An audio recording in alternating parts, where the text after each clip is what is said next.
I'd like to strike a practical note, perhaps take you a little away from some of the detail in this stuff. Tell you a story a little bit about how, in the world as it is today, a bank like ING is seeking to adapt to the changing demands of sustainability.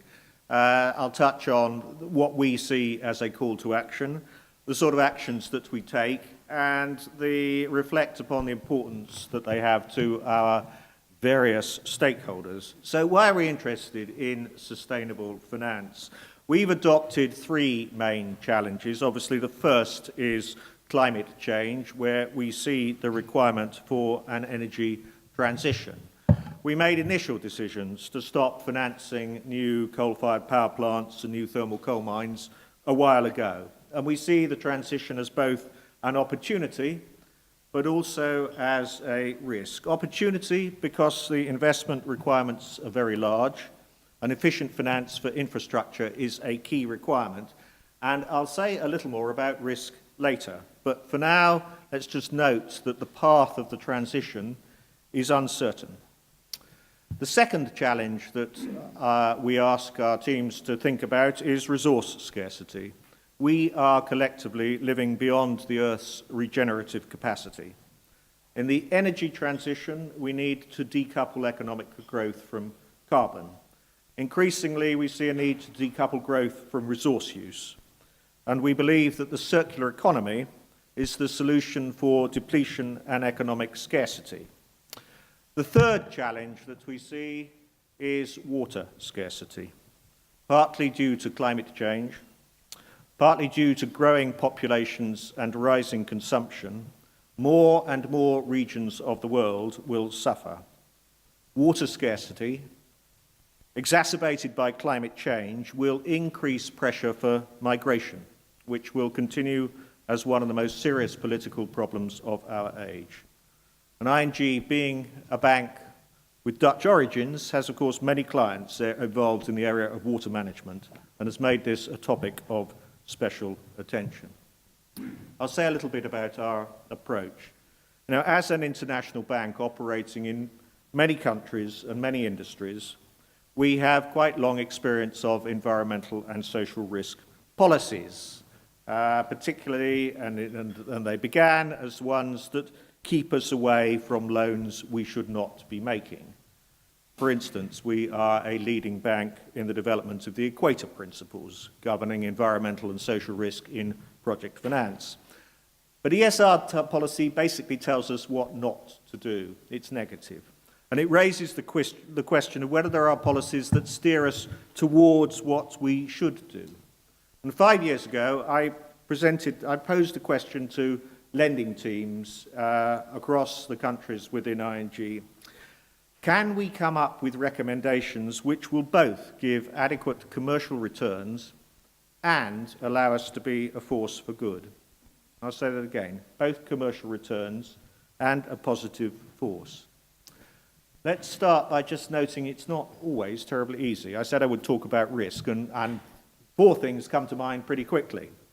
First, to provide a safe home for savings, we have to lend wisely. A lending bank isn't a venture capitalist.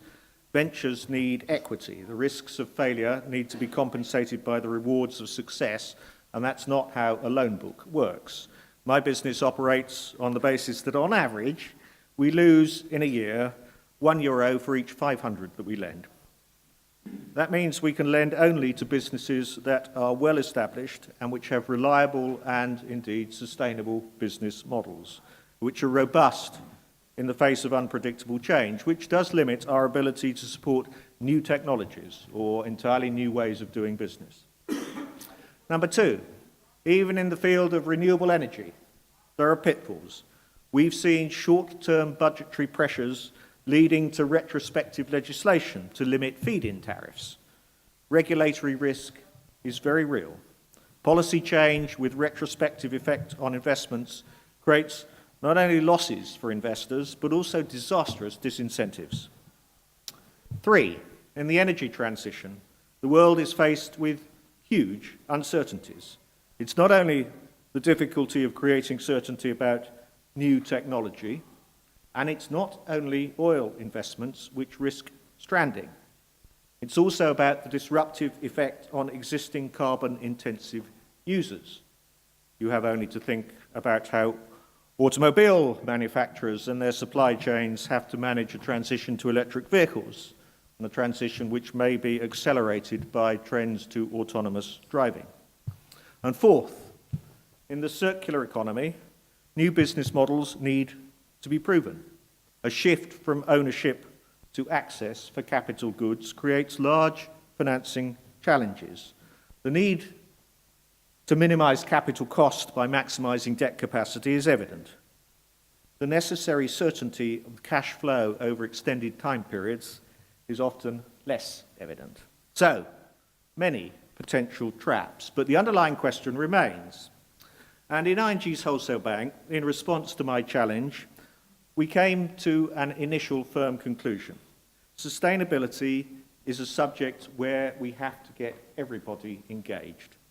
It is not best addressed by a separate department sitting in a room with a green door financing a few windmills so the rest of us can get back to business as usual, having ticked the box. We decided to create a sustainability scorecard to test every single loan that we make. And in order to do that, we had to design our own metrics because there weren't any easily available. For our corporate lending, we rely on Sustainalytics scores for listed companies, and currently on a scorecard based on their metrics for others, although we're currently looking at that pretty hard. For project finance, we developed industry-by-industry metrics. And then we asked each of our specialized industry lending sector teams to create a sustainability strategy to inform them in improving the quality of the business and the portfolio that they retain.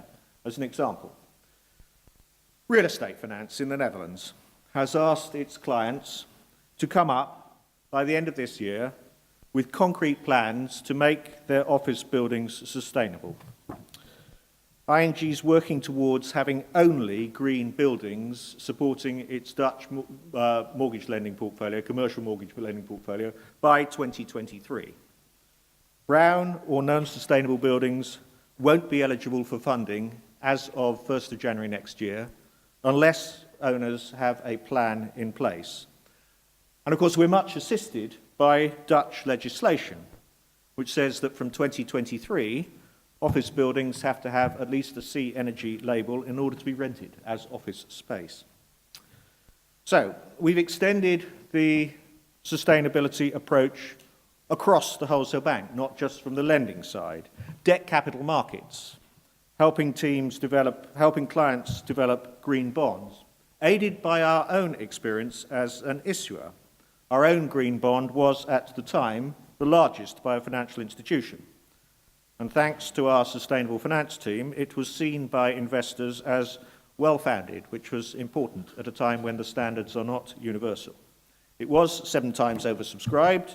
It did offer us somewhat, slightly cheaper funding, but as important, it diversified our liability structure. It allowed us to secure liabilities from dark green investors who would not otherwise be placing their funds with us. And the franchise benefit has been clear. We're asked to pitch by borrowers with whom we have previously had no relationship. And even for those with whom we've had a long relationship, it's allowed us to develop. Recently, we were joint mandated lead arranger in a big bond for Anglian Water, the UK's largest water company. Earlier this year, sustainability bond for the region of Madrid in Spain, and the first hybrid bond for Tenet. The sustainability expertise within the bank has allowed us to advise these clients, and we think it's important that the green bond market develops further. Industrial corporates also need to issue. And last week, Mann and Hummel, global filtration solutions business in Germany, announced a green Schuldschein. The company will allocate the proceeds to product solutions with an environmental benefit and to the environmental improvement of their facilities. And Sustainalytics provided a positive opinion on this approach. We've also brought innovation to the syndicated loan market. Recently completed syndicated loan for Philips. The margin is set by reference to the borrower's sustainability ratings. If they improve, the cost will fall. If they deteriorate, it rises. The margin changes may be modest, but the principle is strong. Credit strength and sustainability are positively correlated. And it's not just us. That approach was adopted and accepted by a syndicate of 17 international banks. So I hope you can see that the business of converting talk into action has begun. And we believe in sustainable lending because it's the right thing to do, not because we believe in environmental issues above all else, but because we exist to help our clients stay a step ahead. And increasingly, stakeholders recognize the issues. Banks are, of course, ultimately dependent on the societies in which they operate. We need to support necessary change. Depositors in many countries, not only in the Netherlands, take a closer interest in how we lend the money that they deposit with us, as do the depositors of the future. In the Netherlands, ING has a kids board. Children come up with suggestions about what we should do. The most recent 4 ideas all revolved around issues of sustainability. Our regulators, of course, have an increasing interest in how we approach the analysis of the risks arising from the energy transition. And our value to our shareholders depends as much on our ability to manage our reputation as it does to our ability to manage our information technology. Reputation extends to how we manage sustainability. And finally, of course, it goes to the heart of how we deliver value to all these stakeholders through our staff. And particularly for the new generation, it's top of mind. So, a brief conclusion. Financial institutions need to embrace sustainability throughout their business. And at ING, that's what we try to do. Thank you for your attention.